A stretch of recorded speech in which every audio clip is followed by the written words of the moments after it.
Good evening, guys. Let us discuss public administration. सबसे पहले देखते हैं कि इसमें क्या क्या टॉपिक्स हैं जो कि हम कवर करने वाले हैं।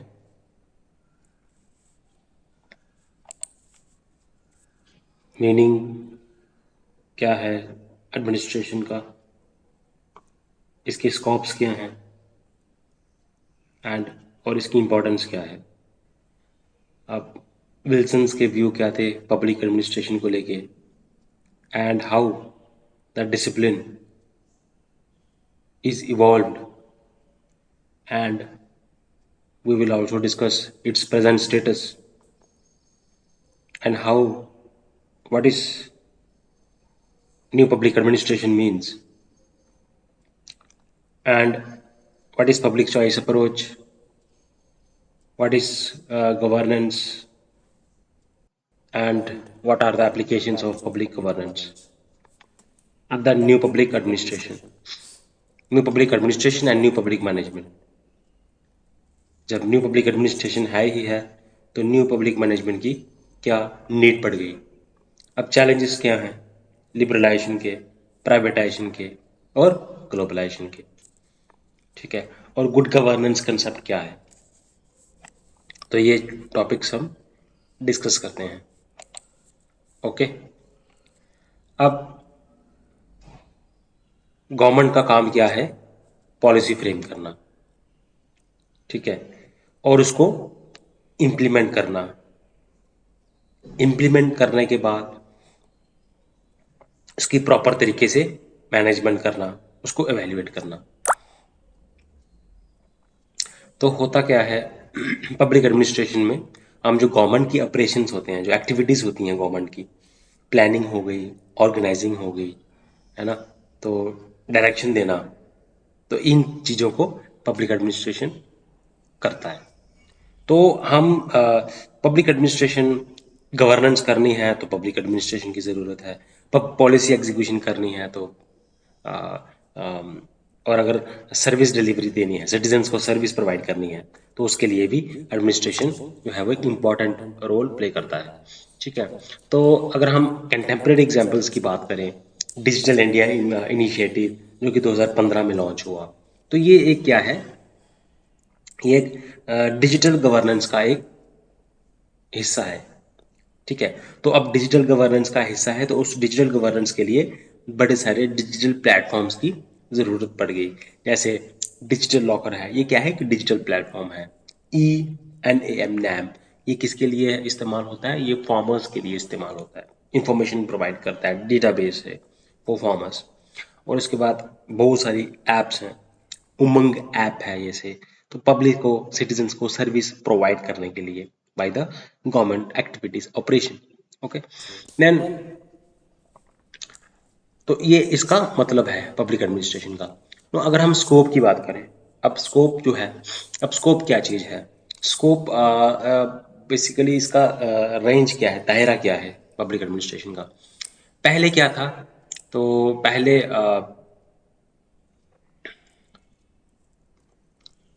लॉस को एग्जीक्यूट करना था, होता था पब्लिक एडमिनिस्ट्रेशन को, लेकिन अब इसका दायरा जो है वो scope it has become wider.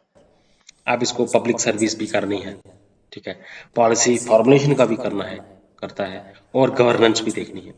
जैसे अब ट्रेडिशनल जो पब्लिक एडमिनिस्ट्रेशन है वो भी अ, उसके कुछ फीचर्स वो आज भी चल रहे हैं, इम्प्लीमेंट हो रहे हैं, उसको अप्लाई किया जा रहा है। जैसे रूल बाउंड ब्यूरोक्रेसी, क्या था पहले, ब्यूरोक्रेसी जो थी वो रूल बेस्ड थी ब्यूरोक्रेसी, अभी भी है। तो ये रूल बाउंड ब्यूरोक्रेसी ये कब स्टार्ट हुई, ये ये एक ट्रेडिशनल अप्रोच है, ये एक पुरानी अप्रोच है। ओके, और उसके बाद एडमिनिस्ट्रेशन को सिर्फ लॉ ही नहीं देखना है, डेवलपमेंट एडमिनिस्ट्रेशन भी करनी है। तो उसके लिए क्या होता है, जैसे डेवलपमेंट एडमिनिस्ट्रेशन के लिए सोशल प्रोग्राम्स एक्टिव करने होते हैं, इकोनॉमिक प्रोग्राम्स जो हैं वो करने होते हैं, डेवलपमेंट करनी होती है, सिर्फ सोसाइटी की डेवलपमेंट करनी है, इकोनॉमिक की डेवलपमेंट करनी है। ऐसे फॉर एग्जांपल मनरेगा है, मनरेगा का काम क्या है, ये सोशली जो है वो डेवलपमेंट के लिए बना है, ये एम्प्लॉयमेंट अपॉर्चुनिटीज़ भी प्रोवाइड करता है रूरल यूथ्स को। उसके बाद आता है ट्रेडिशनल पब्लिक एडमिनिस्ट्रेशन आ गया, देन उसके बाद न्यू पब्लिक एडमिनिस्ट्रेशन। अब न्यू पब्लिक एडमिनिस्ट्रेशन कैसे डिफरेंट है ओल्ड ट्रेडिशनल पब्लिक एडमिनिस्ट्रेशन के। अब न्यू पब्लिक एडमिनिस्ट्रेशन ये इसमें हम सिटीजन्स को पार्टिसिपेशन करने के लिए मोटिवेट करते हैं, है ना। हम कोशिश करते हैं सोशल एक्टिविटी को स्टार्ट करना है। ओके, उसके बाद न्यू पब्लिक एडमिनिस्ट्रेशन हमने देख लिया। उसके बाद आता है पब्लिक मैनेजमेंट। अब पब्लिक मैनेजमेंट क्या है? आप सोच रहे होंगे कि ये न्यू पब्लिक एडमिनिस्ट्रेशन आया, पहले ट्रेडिशनल पब्लिक एडमिनिस्ट्रेशन आया, ये न्यू पब्लिक मैनेजमेंट क्या है, पब्लिक मैनेजमेंट क्या है? तो इसमें हम पब्लिक मैनेजमेंट में बेसिकली मैं आपको एग्जांपल लेके समझाऊंगा। PPP model. What is PPP model? Public private partnership model. तो इसमें किस पे फोकस हो रहा है? एडमिनिस्ट्रेशन, जो कि सिटीजन्स एफिशिएंसी ड्रिवन एडमिनिस्ट्रेशन को इम्प्लीमेंट किया जाता है। पब्लिक मैनेजमेंट में पब्लिक प्राइवेट प्लेयर्स के रोल को एनहांस किया जाता है। उनका रोल, उनका दायरा, रोल जो है उसके दायरे को बढ़ा दिया जाता है। समझ आ गई है आपको पब्लिक एडमिनिस्ट्रेशन और न्यू पब्लिक एडमिनिस्ट्रेशन में फर्क क्या है? Then e governance and digital administration. What is e governance? E governance में हम करते हैं, हम टेक्नोलॉजी चाहिए, जैसे यूपीआई है ना, एक पेमेंट सिस्टम है। अब ई गवर्नेंस है, डिजिटल एडमिनिस्ट्रेशन है। अब डिजिटल एडमिनिस्ट्रेशन का मतलब क्या हुआ? डिजिटल एडमिनिस्ट्रेशन का मतलब हो गया टेक्नोलॉजी जो इस्तेमाल हो रही है उसको यूज करना, उसको उसकी यूज को इंक्रीज करना, ताकि सिटीजन्स की डिलीवरी को इंश्योर किया जा सके। आपको समझ आ गई बात थी क्या है पब्लिक एडमिनिस्ट्रेशन का स्कोप? बहुत बड़ा स्कोप है इसका, है ना। ट्रेडिशनल पब्लिक एडमिनिस्ट्रेशन मैंने बताया आपको क्या है, फिर न्यू पब्लिक एडमिनिस्ट्रेशन क्या है वो मैंने बताया है ना। उसके बाद अब आता है पब्लिक मैनेजमेंट, वो भी मैंने आपको बताया कैसे। एवोल्यूशन देखो इसकी कैसे हुई। पहले लॉज को इम्प्लीमेंट पे फोकस होता था। उसके बाद सिटीजन्स की पार्टिसिपेशन उसमें बढ़ाई दी गई। उसके बाद देन पहले गवर्नमेंट ही पॉलिसीज को इम्प्लीमेंट करती थी, गवर्नेंस को इम्प्लीमेंट करती थी। अब क्या हो गया? प्राइवेट प्लेयर्स भी इस फील्ड में आ गए हैं और वो भी एडमिनिस्ट्रेशन को इम्प्लीमेंट करने में इंपॉर्टेंट रोल प्ले कर रहे हैं। ओके, मैं आपको स्कोप बताता हूं। अब स्कोप एग्जांपल की बात करते हैं हम। Scope of public administration. अब देखिए, आधार बेस्ड हम क्या कर रहे हैं? आधार बेस्ड डायरेक्ट बेनिफिट ट्रांसफर। ये आपने सुना होगा सोशल मीडिया में, मीडिया में आपने ये टर्म सुनी होगी, Aadhaar based direct benefit transfer. No, what is that?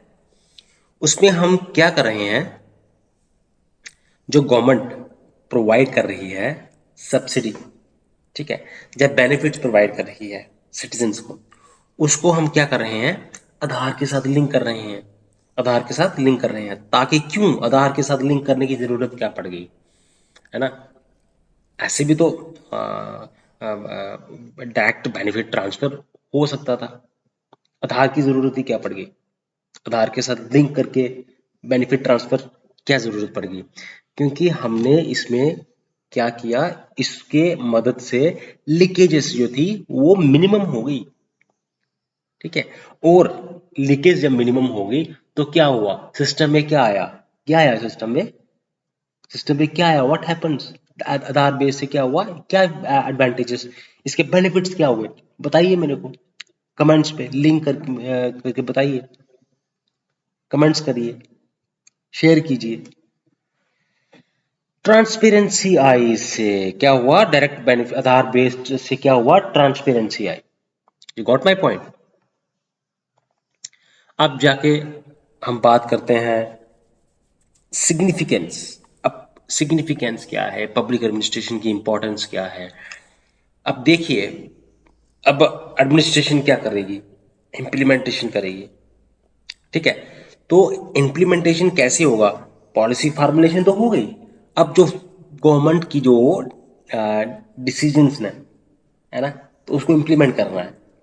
उसको इम्प्लीमेंट करना है। गवर्नमेंट ने कोई पॉलिसी बनाई है तो उसको इम्प्लीमेंटेशन करने के लिए पब्लिक एडमिनिस्ट्रेशन आती है आगे, तो वो करती है एडमिनिस्ट्रेशन। उसके बाद पब्लिक सर्विस डिलीवरी। देखो पब्लिक सर्विस डिलीवरी, पहले इंप्लीमेंटेशन की, पब्लिक सर्विस डिलीवरी। अब पब्लिक सर्विस डिलीवरी, अब पब्लिक को क्या क्या सर्विसेज प्रोवाइड की जाती हैं बताइए जरा मेरे को। पहले हम देते हैं उनको हेल्थ केयर सर्विसेज प्रोवाइड की जाती हैं, एजुकेशन प्रोवाइड की जाती है through schools, government colleges, universities. Welfare schemes government को प्रोवाइड की जाती हैं, बहुत सारी वेलफेयर स्कीम्स हैं। वो ये काम पब्लिक एडमिनिस्ट्रेशन का ही होता है। उसके बाद आता है रेगुलेटरी फंक्शंस। रेगुलेटरी फंक्शंस, अब देखिए रेगुलेटरी फंक्शंस में क्या आता है। रेगुलेटरी फंक्शंस में रेगुलेट करना है, किसको रेगुलेट करना है, पब्लिक को रेगुलेट करना है। देखो पोल्यूशन, अब इंडस्ट्रियलाइजेशन हुई है तो पोल्यूशन भी आया है, पोल्यूशन को क्या करना है, रेगुलेट करना है।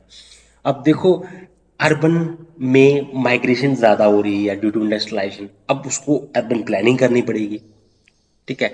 अब देखिए, अब स्टॉक मार्केट है, लोग उसमें बाइंग एंड सेलिंग करते हैं शेयर्स की, स्टॉक्स की, या फिर इनिशियल पब्लिक ऑफरिंग होती है आईपीओ। हम इसको डिटेल में वन बाय वन, अब आईपीओ क्या है ये आपके माइंड में डाउट होगा, इसको भी हम डिटेल में पढ़ेंगे। प्राइमरी मार्केट्स क्या होता है, सेकेंडरी मार्केट क्या होता है, स्टॉक मार्केट को ध्यान में रखिए। तो अब रेगुलेटरी फंक्शन क्या है, रेगुलेटरी फंक्शन का मतलब है उसको मार्केट्स को कंट्रोल करना। कैसे, जो अब जैसे फॉर एग्जांपल मैं आपको एग्जांपल देता हूँ, securities and exchange board of India, SEBI, SEBI क्या करता है, वो स्टॉक मार्केट को रेगुलेट करता है।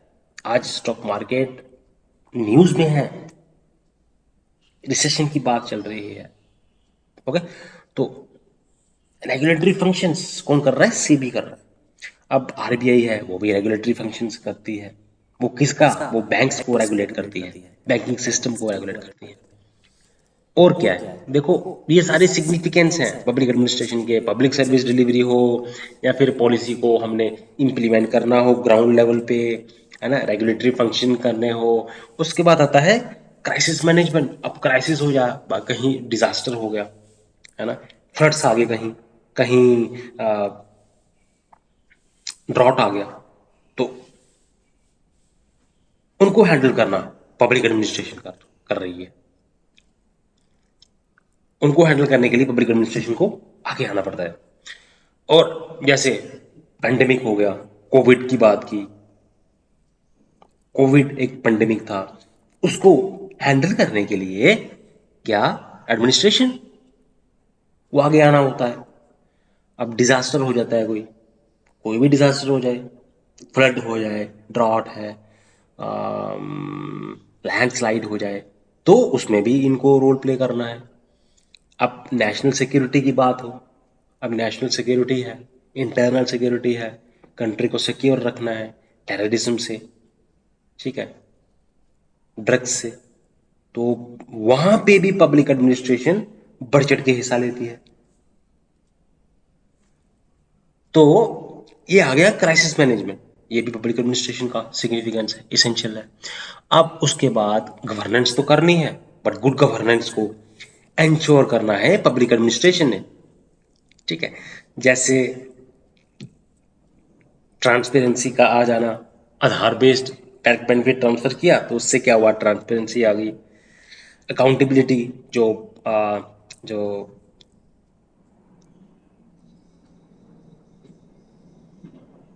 ब्यूरोक्रेट हैं उनको आंसरेबल बनाना है।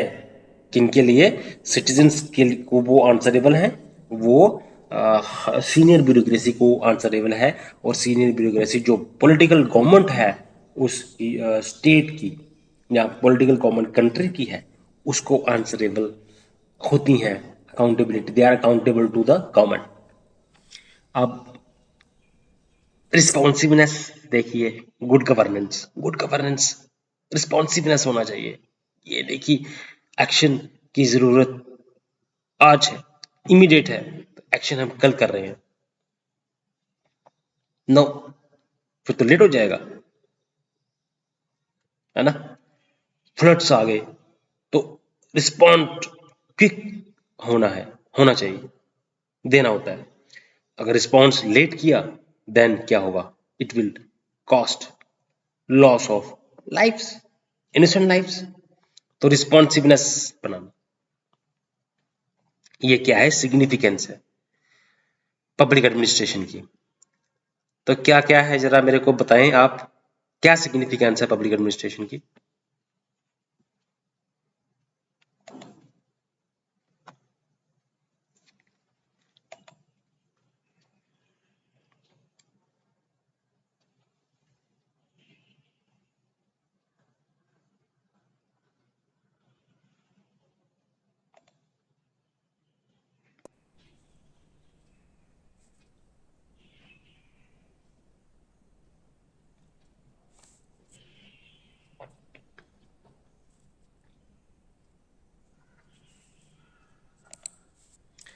ओके तो हमने क्या क्या डिस्कस किया, मीनिंग क्या है पब्लिक एडमिनिस्ट्रेशन का, स्कोप क्या है पब्लिक एडमिनिस्ट्रेशन का, सिग्निफिकेंस क्या है पब्लिक एडमिनिस्ट्रेशन की।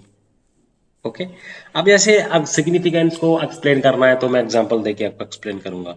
जैसे कोविड-19 की जो पैंडेमिक थी उसको मैनेज कैसे किया, कैसे वैक्सीनेशन कैरी आउट की, कैसे लॉकडाउन लगाया, कैसे वैक्सीनेशन की वैक्सीनेशन कैरी आउट की, कैसे उसको बनाया, है ना। तो उसमें इंडियन पब्लिक एडमिनिस्ट्रेशन ने क्या काम किया, सोचिए जरा। उसमें इंडियन पब्लिक एडमिनिस्ट्रेशन ने क्या रोल किया, उसमें लॉकडाउन लगाया, ठीक है, relief measures, economic relief measures government ने अनाउंस किए time to time. Okay then जो वैक्सीनेशन ड्राइव थी उसको सक्सेसफुली कैरी आउट किया, इट वाज पब्लिक एडमिनिस्ट्रेशन जिन्होंने इन चीजों को मैनेज किया। अब पेंडेमिक क्या था, एक क्राइसिस मैनेजमेंट की एग्जांपल है। और पब्लिक एडमिनिस्ट्रेशन किस लिए यहां पे रोल प्ले कर रही है, तो काम क्या है पब्लिक एडमिनिस्ट्रेशन का, वैक्सीनेशन ड्राइव इंप्लीमेंट की, एनफोर्समेंट की लॉकडाउन की, रिलीफ मेजर्स प्रोवाइड किए। तो ये एग्जांपल आप कोट कर सकते हैं, कंटेम्प्रेरी एग्जांपल्स आप कोट करिए, इसके अलावा बहुत एग्जांपल्स आप सर्च करिए नेट में, you will be present answer in brilliant manner. Then अब वुड्रो विल्सन कौन थे, उनको फादर माना जाता है पब्लिक एडमिनिस्ट्रेशन का। पब्लिक एडमिनिस्ट्रेशन पहले पब्लिक एडमिनिस्ट्रेशन सब्जेक्ट ये कहाँ से ओरिजिनेट हुआ, ये ओरिजिनेट हुआ पॉलिटिकल साइंस से। अब वुड्रो विल्सन ने क्या एम्फसाइज किया, वुड्रो विल्सन ने एम्फसाइज किया कि पॉलिटिक्स एडमिनिस्ट्रेशन डाइकोटोमी, ठीक है। तो इन्होंने कहा कि पॉलिटिक्स को और एडमिनिस्ट्रेशन को अलग सेपरेट करना पड़ेगा, इन दोनों को सेपरेशन की एडवोकेट किया, किसको, एडमिनिस्ट्रेशन को और पॉलिटिक्स को। क्यों, इससे क्या होगा, एफिशिएंसी बढ़ेगी। ओके साइंटिफिक अप्रोच क्या है, अब साइंटिफिक अप्रोच देखो, जब पॉलिटिकल इंटरफेरेंस होगा एडमिनिस्ट्रेशन में तो क्या होगा, उससे क्या होगा, उससे एडमिनिस्ट्रेशन की एफिशिएंसी पे असर पड़ता है, वो काम नहीं कर पाते हैं,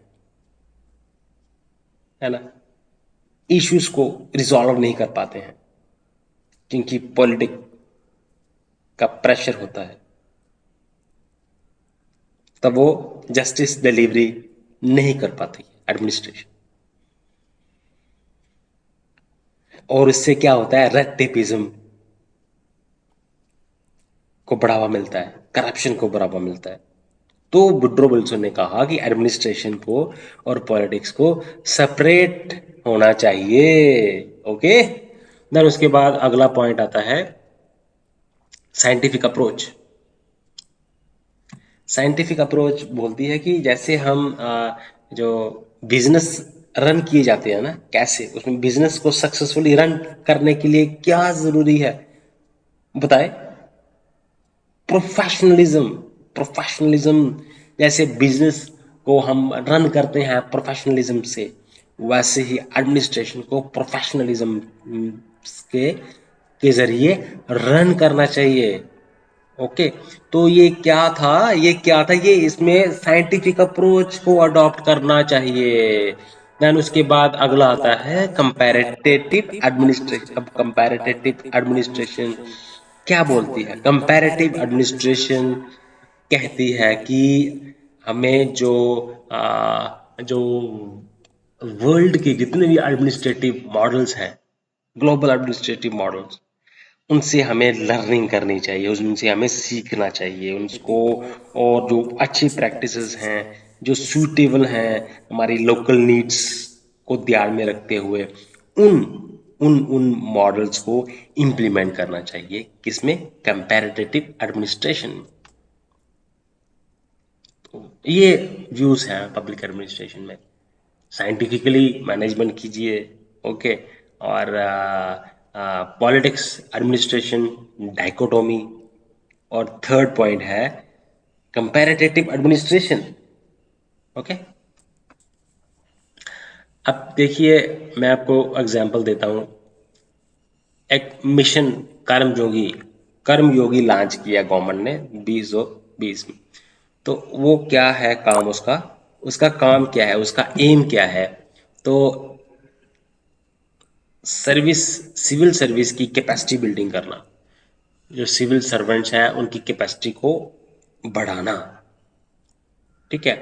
कैसे बढ़ाएंगे उनकी? उनको बेस्ड ऑन मेरिटोक्रेसी।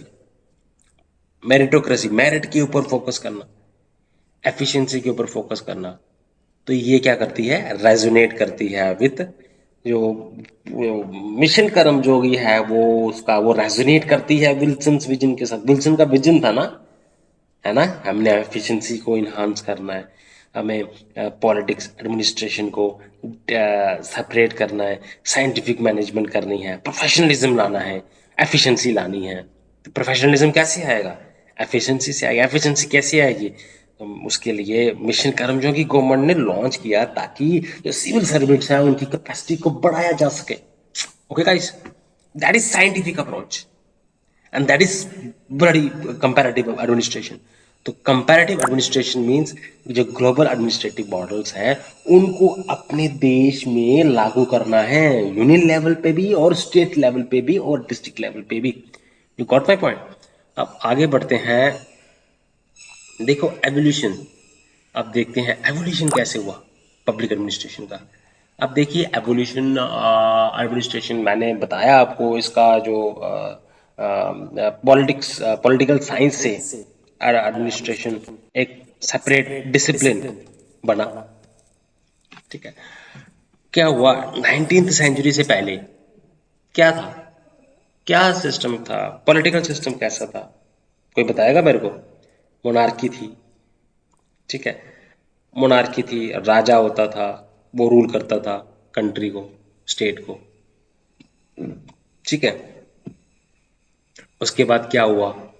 उसके बाद जब 19th सेंचुरी आई ना, तो वेबर ने मॉडल दिया था, ब्यूरोक्रेटिक मॉडल। तो 19th सेंचुरी में आके जो ब्यूरोक्रेटिक मॉडल है वो एमर्ज हुआ। ओके। और जब हम बात करते हैं early 20th century, early 20th century की बात करते हैं स्टार्टिंग में, तो जैसे 1900 के बाद, 1901, 1910, 1920, ये 20th सेंचुरी में आते हैं। तो अर्ली 20th सेंचुरी में क्या हुआ?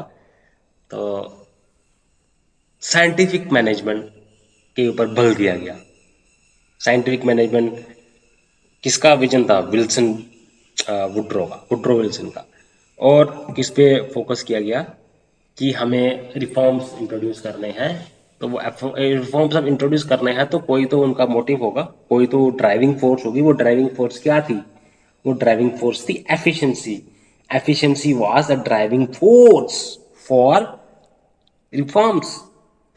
तो क्या हुआ, 19th सेंचुरी के स्टार्टिंग में साइंटिफिक मैनेजमेंट के ऊपर बल दिया जाने लगा एंड एफिशिएंसी के ऊपर बल दिया जाने लगा। ठीक है। और उसके बाद जब आते आते हम मिड सेंचुरी तक पहुंचे, तो उसके बाद अब साइंटिफिक मैनेजमेंट, इसके भी कुछ क्रिटिसिज्म हुआ इसका। इसमें भी बहुत सारी लिमिटेशंस थी, क्योंकि इसने ह्यूमन रिलेशन के ऊपर फोकस नहीं किया। इसने एफिशिएंसी के ऊपर फोकस किया, वर्क स्टडीज के ऊपर फोकस किया, टाइम मोशन स्टडीज के ऊपर फोकस किया, बट कहीं ना कहीं ह्यूमन रिलेशन एस्पेक्ट को इग्नोर किया और इंटरपर्सनल रिलेशन को इग्नोर किया। तो मिड 20th सेंचुरी में क्या हुआ, फोकस हुआ किसके ऊपर, किसके ऊपर फोकस हुआ, बताएं जरा। फोकस हुआ ह्यूमन रिलेशन मॉडल के ऊपर, ह्यूमन रिलेशन मॉडल के ऊपर फोकस हुआ। और किसके ऊपर, बिहेवियर के ऊपर फोकस हुआ। तो नई अप्रोच उभर के आई, वो क्या थी, human relation approach and behavioural approach. Human relation approach and behavioural approach. ठीक है। अब क्या हुआ लेट 20th सेंचुरी में और अभी तक टू प्रेजेंट, अब एम्फोसिस किस, अब ये सब होने के बाद एम्फोसिस किया गया ई गवर्नेंस के ऊपर, गुड गवर्नेंस के ऊपर, है ना। और अगर हम न्यू पब्लिक मैनेजमेंट के ऊपर फोकस किया गया, जो मैंने आपको बताया, अभी डिस्कस किया। ठीक है। न्यू पब्लिक एडमिनिस्ट्रेशन के ऊपर फोकस किया गया, पब्लिक प्राइवेट पार्टनरशिप के ऊपर फोकस किया गया। ठीक है। तो ये है एवोल्यूशन, किस तरह से एवोल्यूशन हुआ पब्लिक एडमिनिस्ट्रेशन का। तो देखो, पब्लिक एडमिनिस्ट्रेशन पहले फोकस फ्यूडल सिस्टम था, एडमिनिस्ट्रेशन थी, मोनार्की थी। उसके बाद अर्ली 19th सेंचुरी में, देन प्री 19th सेंचुरी में, फिर उसके बाद 19th सेंचुरी आई 19th, तो उसमें क्या किया गया, ब्यूरोक्रेसी के ऊपर इम्फेसिस किया गया। ब्यूरोक्रेसी किसने दी थी, ब्यूरोक्रेसी का मॉडल किसने प्रेजेंट किया था, मैक्स वेबर ने। ठीक है। उसके बाद क्या हुआ, जब अर्ली 20th सेंचुरी आई, तो साइंटिफिक मैनेजमेंट के ऊपर फोकस किया गया, एफिशिएंसी के ऊपर फोकस किया गया। उसके बाद आगे बढ़ते गए मिड 20th सेंचुरी में ह्यूमन रिलेशन के ऊपर फोकस किया गया, बिहेवियरल मॉडल्स फ्रेम किए गए, बनाए गए, थ्योरी बिल्डिंग हुई। और लेट 20th सेंचुरी से लेके, ठीक है, तो अभी तक अब किस पे फोकस कर रहे हैं, ई गवर्नेंस के ऊपर फोकस किया जा रहा है, पब्लिक प्राइवेट पार्टनरशिप पे फोकस किया जा रहा है, न्यू पब्लिक मैनेजमेंट पे फोकस किया जा रहा है, पब्लिक एडमिनिस्ट्रेशन पे फोकस किया जा रहा है। एग्जाम्पल देखो, अब जीएसटी का नाम तो हर एक को पता है। अब जीएसटी क्या है, ये एक अप्रोच है, और ये मॉडर्न अप्रोच है, इसमें टैक्स एडमिनिस्ट्रेशन में। ये हम इसको बोल सकते हैं, it is a e governance initiative, good governance initiative, that is GST is an example of good governance initiative. तो क्या था, टैक्स एडमिनिस्ट्रेशन के लिए एक अप्रोच थी। तो इसने क्या किया, टेक्नोलॉजी की मदद से इसने इम्प्लीमेंट किया जीएसटी को। तो उससे क्या हुआ, अब जीएसटी जब टेक्नोलॉजी सिंप्लीफाई कर दिया प्रोसीजर को, टेक्नोलॉजी के साथ लिंक कर दिया, तो क्या एडवांटेज हो गया, अब जीएसटी की कलेक्शन बढ़ी, यस, इंक्रीजेस, और करप्शन कम हुई। ठीक है। और क्या बोल सकते हैं, और कंप्लायंस जो है वो बढ़ गई, और इसको सिंप्लीफाई किया। जब सिंप्लीफाई किया कंप्लायंस को, तो कंप्लायंस जो थी वो ज़्यादा हो गई। ठीक है। तो ये था एवोल्यूशन ऑफ पब्लिक एडमिनिस्ट्रेशन। और अगर हम आगे बढ़ते हैं,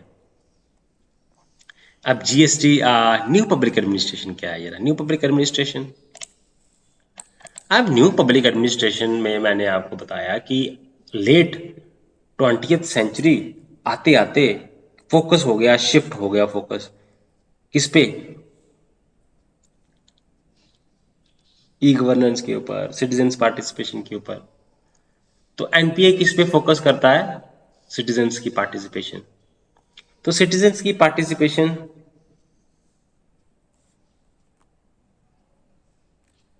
तो सिटीजन्स की पार्टिसिपेशन को इंक्रीज करना, इम्प्रूव करना, वो पॉसिबल हुआ टेक्नोलॉजी इंटीग्रेशन से एंड टेक्नोलॉजी अडॉप्शन से। ओके। और इंक्लूसिव बनाया गया गवर्नेंस को। क्या बनाया गया? इंक्लूसिव। इंक्लूसिव मीन्स इंक्लूड किया गया जितने भी जितने भी चेन है ना, एक चेन, सर्विस डिलीवरी की एक चेन है, तो जिस चेन में जितने भी लोग थे उनको क्या किया गया? इंक्लूसिव किया गया, सिटीजन्स को इंक्लूड किया गया, दैट इज इंक्लूसिव बनाया गया इसको। और क्या किया गया? डिसेंट्रलाइजेशन। पब्लिक जो लोकल गवर्नमेंट है, पंचायती राज सिस्टम, अर्बन लोकल गवर्नमेंट है, रूरल गवर्नमेंट है, उसके ऊपर फोकस किया गया। तो क्या किया गया? डिसेंट्रलाइजेशन की गई, पावर्स ट्रांसफर की गई लोकल बॉडीज को, उनको उनको सेल्फ सफिशिएंट बनाया गया, क्योंकि उनको पावर्स दी गई कि आप टैक्स कलेक्ट कर सकते हो, like toll tax, like sanitation, delivery service. Sanitation carry out करते हैं ना अर्बन लोकल बॉडीज में, तो चार्ज करते हैं फी, मंथली फी चार्ज करते हैं कुछ, ठीक है। रूरल एरियाज में toll tax, road tax collection किया जाता है। ओके। तो ये चीजें जो है डिसेंट्रलाइजेशन, न्यू पब्लिक एडमिनिस्ट्रेशन में डिसेंट्रलाइजेशन कर दी गई, और न्यू पब्लिक एडमिनिस्ट्रेशन में सिटीजन्स की पार्टिसिपेशन को इंक्लूसिव किया गया, और इक्विटी एंड सोशल जस्टिस को प्रोपोगेट किया। अब इक्विटी है, सोशल जस्टिस है, अब कैसे इंश्योर करना है, इसके लिए फोकस किया गया किसके ऊपर? मार्जिनलाइज्ड सेक्शंस जो हैं, बिलो पॉवर्टी लाइन सेक्शन है, मार्जिनलाइज्ड सेक्शन जो है, उनके ऊपर फोकस किया गया। तो क्या हुआ? इक्वालिटी थी ना पहले, इनइक्वालिटी थी, सोशल स्ट्रैटिफिकेशन था। इन सोशल स्ट्रैटिफिकेशन मीन्स एक डिवीजन था सोसाइटी में, रिच है, पुअर है, तो उस डिजीज डिवीजन को कम करने के लिए क्या किया? इक्विटी लाई, सोशल जस्टिस लाया, एड्रेस करके उनके लिए वेलफेयर स्कीम्स इंप्लीमेंट की, चाहे वो ग्राम सड़क योजना, चाहे वो मनरेगा हो, प्रधानमंत्री ग्राम सड़क योजना हो, नेशनल रूरल लिवलीहुड मिशन हो, बहुत सारी क्रेडिट लिंक्ड स्कीम्स हैं जिससे हम सोशल जस्टिस और इक्विटी को इंक्रीज कर सकते हैं। अब जैसे राइट टू इंफॉर्मेशन एक्ट कब आया था? 2005 में। और राइट टू इंफॉर्मेशन एक्ट क्या है बेसिकली? क्यों आया ये? क्या जरूरत पड़ गई? जैसे न्यू पब्लिक एडमिनिस्ट्रेशन में हमने, न्यू पब्लिक एडमिनिस्ट्रेशन फोकस किस पे करती है? सी, लोकल पब्लिक एडमिनिस्ट्रेशन फोकस करती है सिटीजन्स डिलीवरी, सिटीजन पार्टिसिपेशन पे। अब सिटीजन्स को पार्टिसिपेशन के लिए एनकरेज करने के लिए राइट टू इंफॉर्मेशन आया, ठीक है। तो राइट टू इंफॉर्मेशन से हुआ क्या? सिटीजन्स की पार्टिसिपेशन बढ़ी। और क्या हुआ? एडमिनिस्ट्रेशन के साथ क्या हुआ? बताओ, एडमिनिस्ट्रेशन के साथ क्या हुआ? सिटीजन्स ने पार्टिसिपेट किया, राइट टू इंफॉर्मेशन क्या था? टूल दिया उनके हाथ में, एक टूल दिया जिससे वो अपनी पार्टिसिपेशन दे सकें, कर सकें पार्टिसिपेशन एडमिनिस्ट्रेशन में। तो अब एडमिनिस्ट्रेशन के ऊपर क्या हुआ? एडमिनिस्ट्रेशन जो थी अकाउंटेबल हो गई, administration become accountable, more accountable due to right to information act 2005. Okay, so I hope all your doubts are cleared as far as new public administration is concerned. So move we will move to next topic. अगले topic की तरफ हम बढ़ते हैं. Next is public choice approach. Now what is public choice approach? Public choice approach means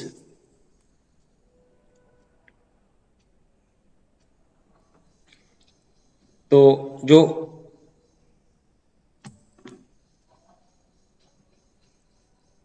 आपको मैं एक concept बताऊंगा, market principle. No market principles means, so when we talk of public service choice approach,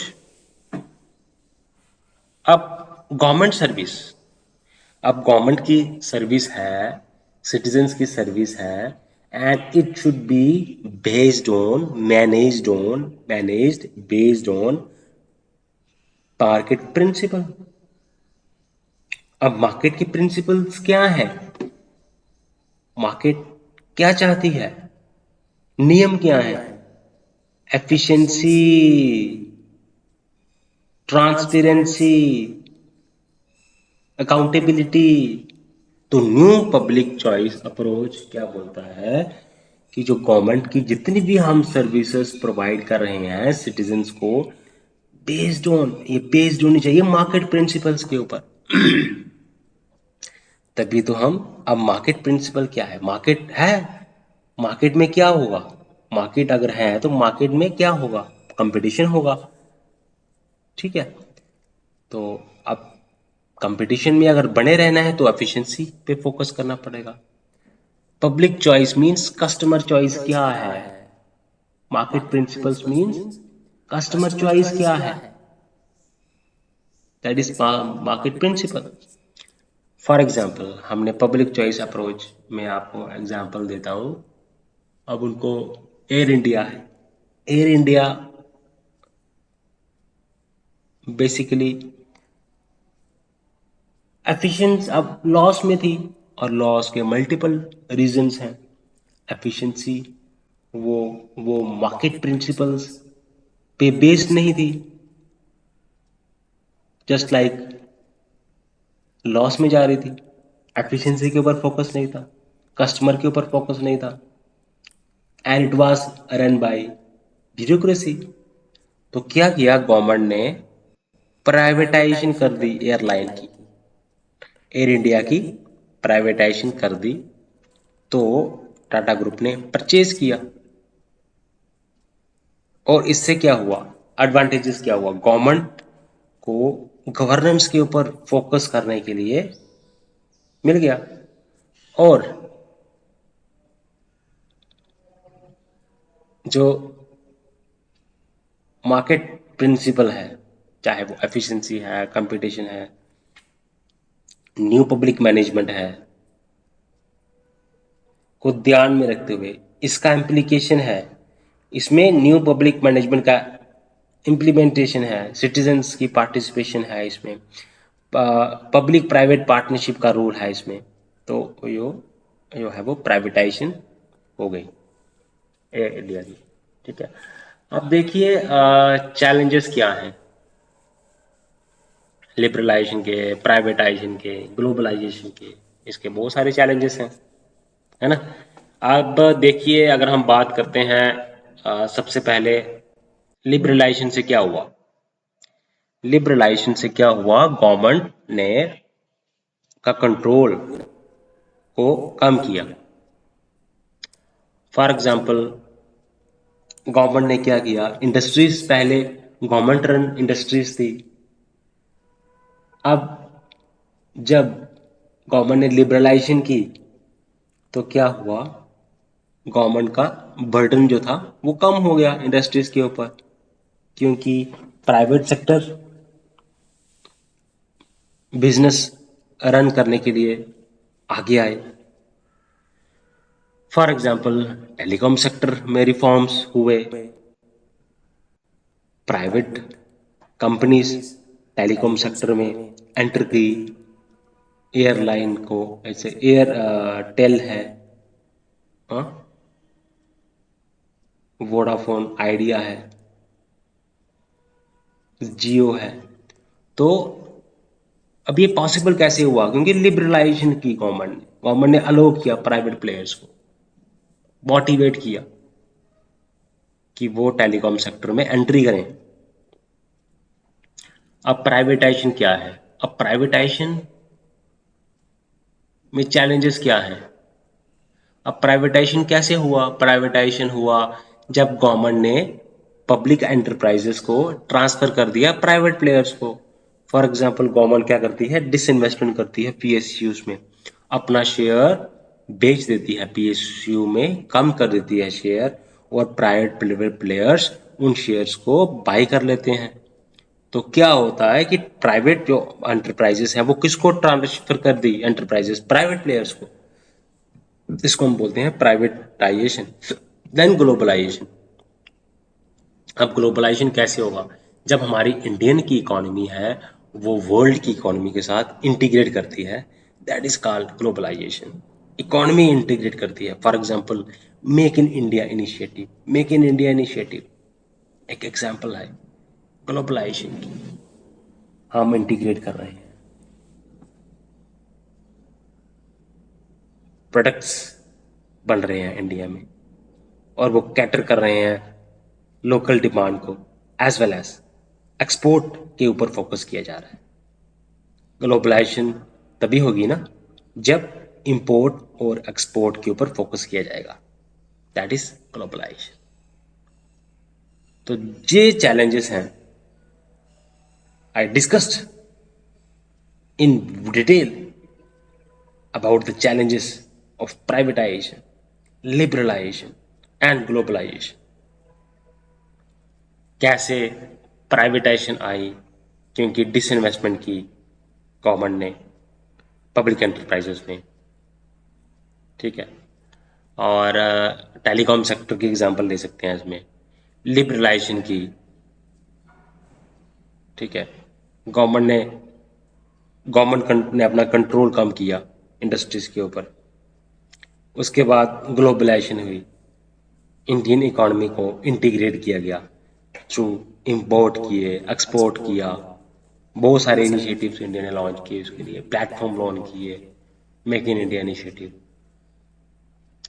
अब देखिए challenges क्या है, मैं आपको बताता हूँ। अब एक चैलेंज मैं आपको एग्जाम्पल के तौर पे बताऊंगा कि आपको क्लियर हो जाएगा। Form law debate, form loss लाए थे गवर्नमेंट ने, ठीक है।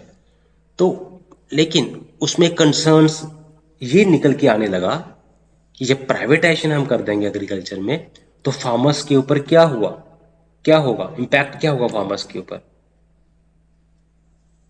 तो अल्टीमेटली ऐसे सेट किया गया नैरेटिव कि फार्मर्स को नुकसान होगा अगर हम प्राइवेटाइजेशन करते हैं एग्रीकल्चर। तो प्रोटेस्ट हुआ, वाइड स्केल पे प्रोटेस्ट हुआ। तो क्या हुआ, गवर्नमेंट को बैकफुट पे आना पड़ा और फॉर्म्स लॉस को रिवोक करना पड़ा। तो ये कंसर्न है। समझ आया कि चैलेंजेस क्या है प्राइवेटाइजेशन का? जैसे हो रही थी प्राइवेटाइजेशन एग्रीकल्चर सेक्टर में लेकिन नहीं होने दी, तो ये एक चैलेंज है। फॉर्म लॉस के एग्जांपल आप दे दीजिए, I and you will be able to understand topic in detail. Then comes good governance. What is good governance?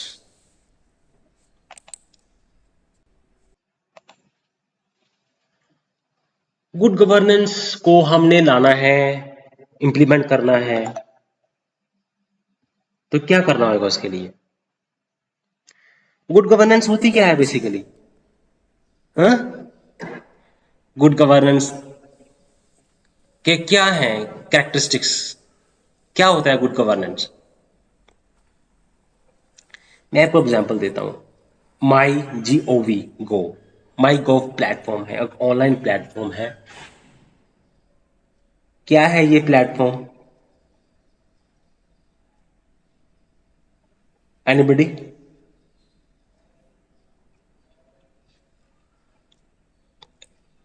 Citizens participation होती है इसमें।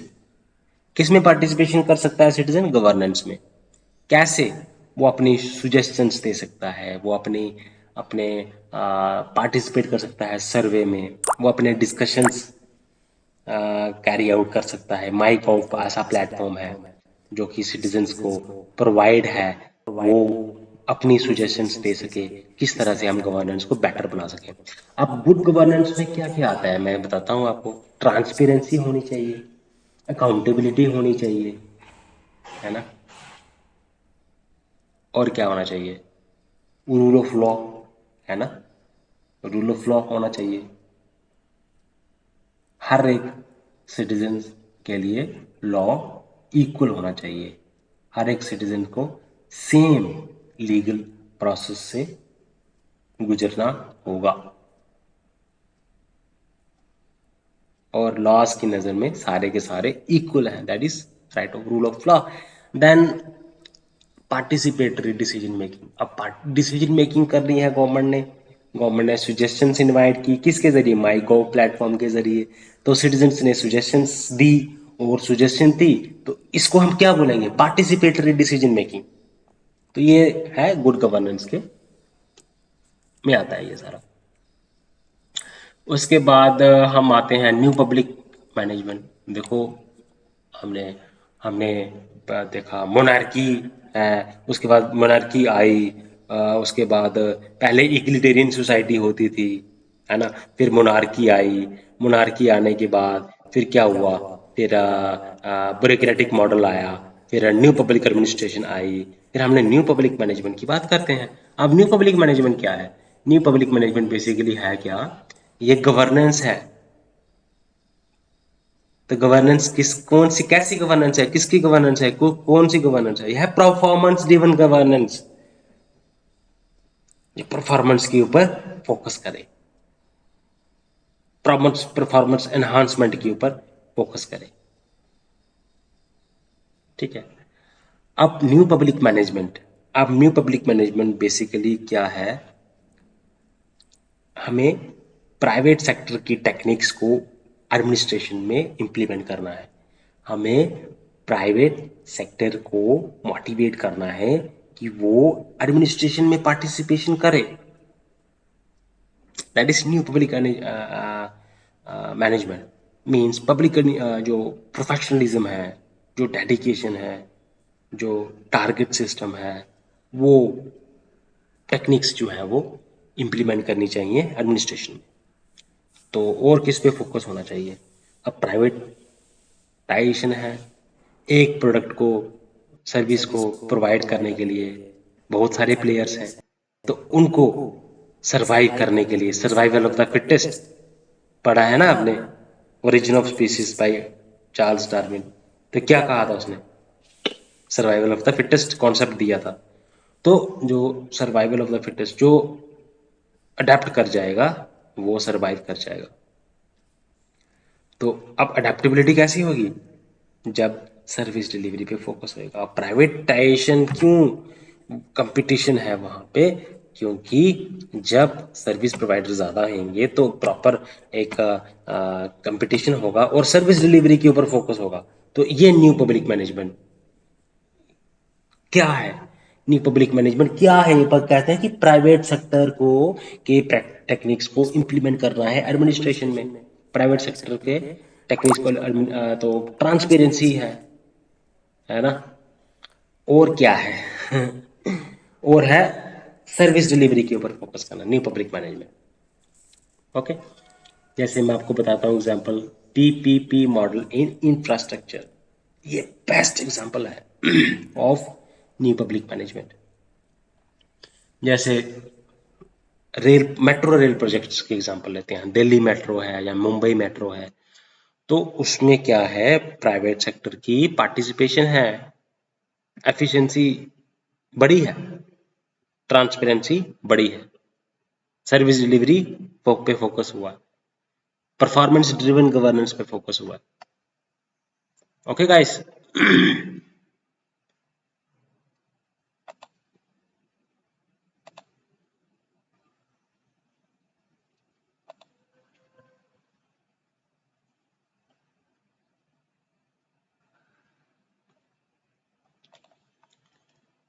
So paper one, administrative theory, हमने क्या क्या डिस्कस किया? मीनिंग, स्कोप, सिग्निफिकेंस क्या है public administration, performance based administration क्या होती है, विल्सन्स का विजन क्या था पब्लिक एडमिनिस्ट्रेशन को लेके, साइंटिफिक मैनेजमेंट करनी है, पॉलिटिकल एडमिनिस्ट्रेशन कम करने एक का कॉन्सेप्ट दिया, एवोल्यूशन कैसे हुआ, डिसिप्लिन कैसे, ब्यूरोक्रेसी आई, पहले मोनार्की थी, ब्यूरोक्रेसी आई, फिर उसके बाद सिटीजन्स की पार्टिसिपेशन के ऊपर फोकस किया गया, न्यू पब्लिक मैनेजमेंट के ऊपर फोकस किया गया, और न्यू पब्लिक एडमिनिस्ट्रेशन क्या है, सिटीजन्स की पार्टिसिपेशन है, प्राइवेट सेक्टर की इन्वॉल्वमेंट है ज़्यादा से ज़्यादा, पब्लिक चॉइस अप्रोच है कि हमने कस्टमर की चॉइस के अकॉर्डिंग, जैसे प्राइवेट सेक्टर प्रोडक्ट बनाते हैं, सर्विस देते हैं, कस्टमाइज सर्विस, वैसे ही पब्लिक चॉइस अप्रोच इस पे फोकस करती है, कस्टमाइजेशन के ऊपर फोकस करती है। अब लिबरलाइजेशन की चैलेंज है, मार्केट प्राइवेटाइजेशन की चैलेंज है, ग्लोबलाइजेशन की चैलेंज है, जैसे फॉर्म लॉस की एग्जांपल आप इसमें कोट कर सकते हैं। गवर्नेंस, माई गोव करके गवर्नमेंट जो है वो गवर्नेंस को इंश्योर कर रही है। देन बड़े सारे प्लेटफॉर्म्स हैं, उमंग है, डिजिटल इंडिया प्लेटफॉर्म है, देन डिजिटल लॉकर कॉन्सेप्ट है। तो ये सारे के सारे ये एडमिनिस्ट्रेशन के लिए ही बने हैं। और न्यू पब्लिक मैनेजमेंट क्या है? न्यू पब्लिक मैनेजमेंट में हम किस तरह से हम फोकस करते हैं, हम मैनेजमेंट पे फोकस करते हैं, हम पब्लिक डिलीवरी पे फोकस करते हैं, हम न्यू न्यू प्राइवेट प्लेयर्स को इन मोटिवेट करते हैं एडमिनिस्ट्रेशन में एंट्री के लिए, हम सर्विस डिलीवरी पे फोकस करते हैं, परफॉर्मेंस ड्रिवन गवर्नेंस पे फोकस करते हैं।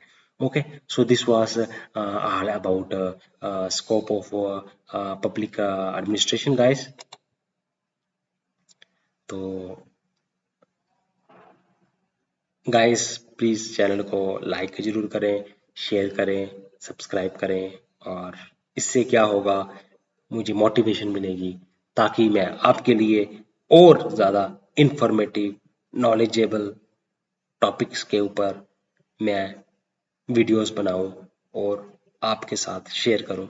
और आप कमेंट्स भी ज़रूर करिएगा, आपको वीडियो अच्छा लगा, वीडियो खराब लगा, है ना, ताकि फीडबैक मिलेगा मेरे को, मैं इम्प्रूवमेंट करूँगा इसमें, और टॉपिक्स को और ज़्यादा इलेबोरेट तरीके से मैं एक्सप्लेन करूँगा।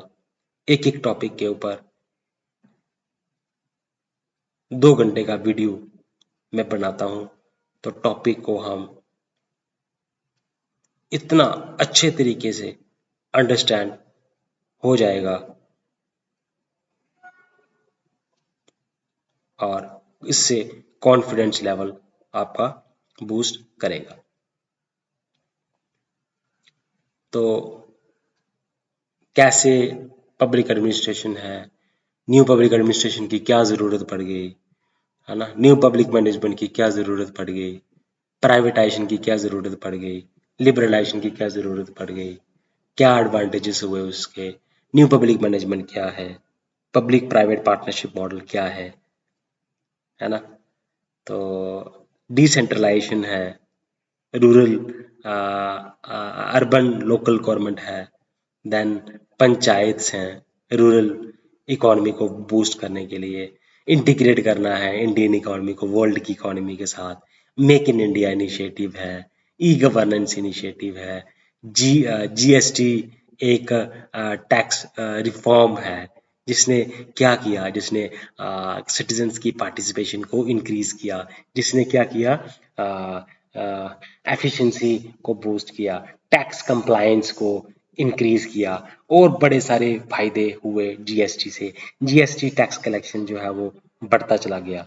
Okay guys, thanks guys, channel को लाइक जरूर करें, शेयर करें और सब्सक्राइब करें गाइस।